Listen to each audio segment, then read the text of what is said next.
جب اللہ تعالیٰ کسی کو اولاد عطا فرماتا ہے تو اس صاحب ایمان مسلمان والدین کے لیے سب سے پہلے ضروری ہے کہ اس کے کان میں سنت ہے کہ اس کے کان میں اذان دی جائے۔ اس کی وجہ یہ ہے کہ سب سے پہلے اگر اس کے کان میں جائے دنیا میں آتے ہی تو اللہ اور اس کے رسول کا نام جائے۔ اذان ایک دعوت بھی ہوتی ہے، دنیا میں آتے ہی اس کے کان میں اللہ کی جانب دعوت دے دی جائے۔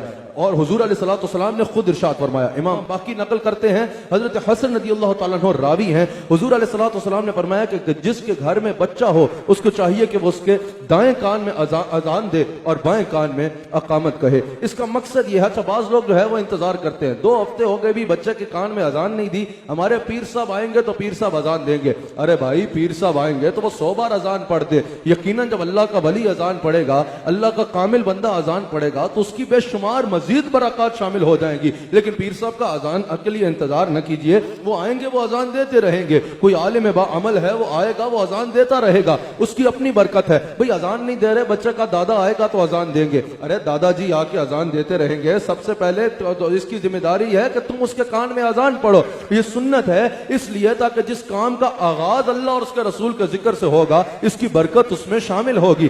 اذان کا آغاز ہوتے ہی والد دے دے، والدہ دے دے، کوئی بھی دے دے، اذان دے دے تاکہ اس کی زندگی کا جو آغاز ہو رہا ہے وہ اللہ اور اس کے رسول کے ذکر سے ہو جائے۔ بعد میں اگر آپ کسی صالحین کے ذریعے دلانا چاہتے ہیں اذان تو وہ بعد میں ہوتی رہے، لیکن سب سے پہلے ضروری ہے کہ اس کے کان میں اذان پڑھ دی جائے۔ یہ سائنس بھی کہتی ہے کہ جو پہلی بات ہو، جو پہلی بات ہوتی ہے وہ ذہن پہ نقش ہو جاتی ہے۔ کسی بھی چیز پہ آپ تحقیق شروع کرتے ہیں، بعد کی باتیں یاد رہے نہ رہے، سب سے پہلے جو آپ سنتے ہیں ذہن میں اس کا پوائنٹ بن جاتا ہے۔ تو جس کو پہلی بات ہی اللہ کا، جب سوچ کے بارے میں یہ ہے تو جب اللہ کا نام آئے گا، اللہ کے نام سے آغاز کیا جائے گا تو اس کی برکت کیوں نہ شامل ہوگی۔ سب سے ضروری پہلے یہ ذمہ دار حق ہے اولاد کا کہ آپ جب وہ ہو تو فوراً اس کے کان میں اذان دے دیجئے۔ حضرت امام حسن اور حضرت امام حسین کی ولادت پر بھی حضور علیہ الصلوۃ والسلام نے خود ان کے کانوں میں اذان و اقامت پڑھی۔